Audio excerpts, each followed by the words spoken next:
Lorsque vous faites de la location courte durée ou de la sous-location professionnelle, il faut que votre société ait le code NAF ou le code APE 5520Z. Donc, qu'est-ce que c'est que ce code APE? En fait, c'est ce qui va identifier l'activité principale de votre société. Et beaucoup d'entre vous n'ont pas ce code-là. Beaucoup d'entre vous ont le code 6820A.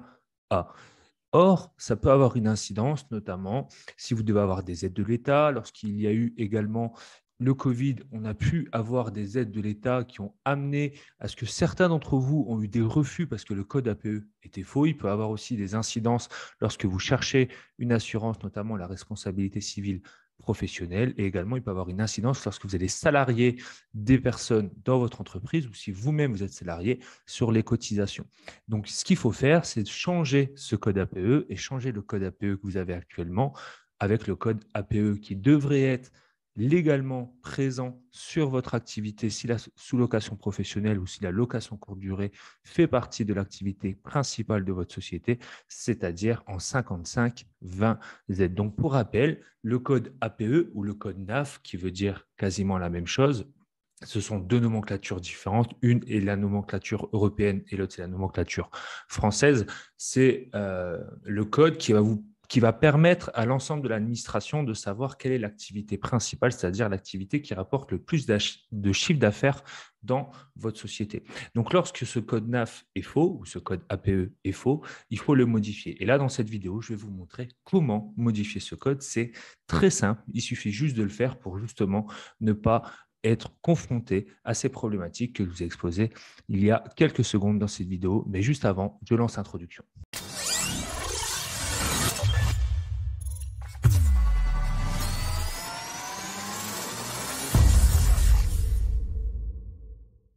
Bienvenue à toi sur la chaîne Automatique BNB, la chaîne qui te permet d'automatiser et d'optimiser ta location courte durée. Si tu ne me connais pas, je suis Nicolas et je te permets d'augmenter ton cash en préservant tout temps libre. Aujourd'hui, je vais t'expliquer comment modifier ton code APE ou ton code NAF pour que tu aies exactement le bon code pour ton activité, si tu fais de la sous-location professionnelle ou si tu fais de la location courte durée en activité principale dans ton entreprise. Donc, pour rappel, il faut que ton code APE ou ton code NAF soit le code 5520Z. Donc, si tu n'as pas du tout ce code-là, alors que c'est ton activité principale, je vais te montrer comment le faire et cette vidéo est donc faite pour toi. Mais pour ça, je vais passer derrière mon écran. Donc, ce que je disais, c'est que beaucoup d'entre vous ont sans doute le code 6820A. Donc, le code 6820A, en fait, couvre les activités de location d'appartements et de maisons, de promotion immobilière ou d'exploitation d'emplacements pour caravanes résidentielles. Mais en aucun cas, il permet l'exploitation de maisons meublées, d'appartements ou d'hôtellerie. Okay.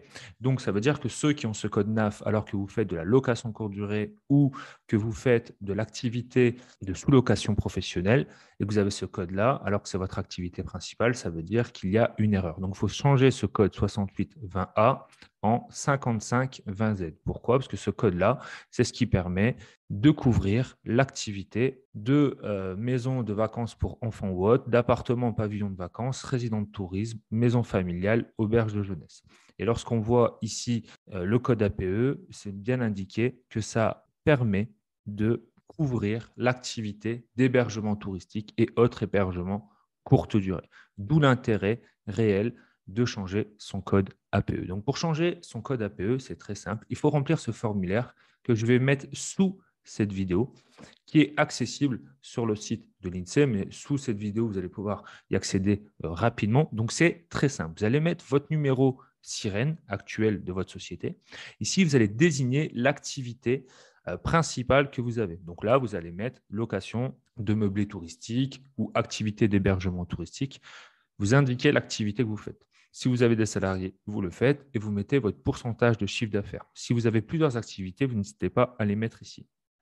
Et ensuite, donc vous signez, vous datez, vous mettez le cachet de votre société et tout en bas, c'est indiqué en fonction de la région dans laquelle vous êtes, à quelle adresse il faut envoyer à l'INSEE pour que vous puissiez avoir ce changement. Une fois ce changement fait, ça prend plusieurs semaines, surtout qu'actuellement, il y a des délais d'attente qui sont assez importants. Vous allez recevoir un document de l'INSEE qui va vous indiquer que le code NAF a changé.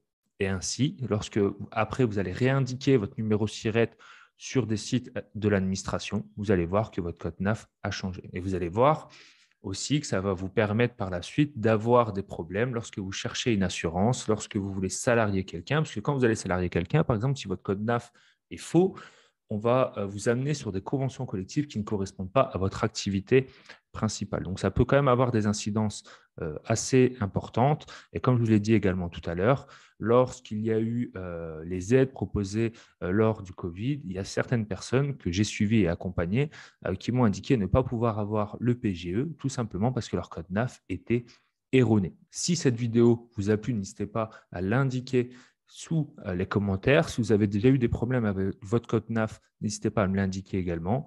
Si vous avez déjà tenté de faire ce changement, mais que vous n'avez pas eu parce que vous n'avez pas utilisé le bon formulaire, vous savez bien qu'en France, l'administration aime bien complexifier les choses, même si là, honnêtement, pour la modification du code NAF, c'est simplement ce formulaire à changer, mais c'est vrai que ce n'est pas clairement expliqué comment le faire. Jamais vous allez trouver sur Internet comment le faire très facilement. Donc, si vous avez eu cette problématique, n'hésitez pas également à le mettre sous les commentaires de cette vidéo. Et si je peux vous aider, je vous le ferai avec grand plaisir. En tout cas, n'hésitez pas également à vous abonner à cette chaîne et à liker cette vidéo, à la partager pour toutes personnes qui peuvent être intéressées pour la modification du code NAF. Et sur ce, je vous dis à très bientôt. Ciao!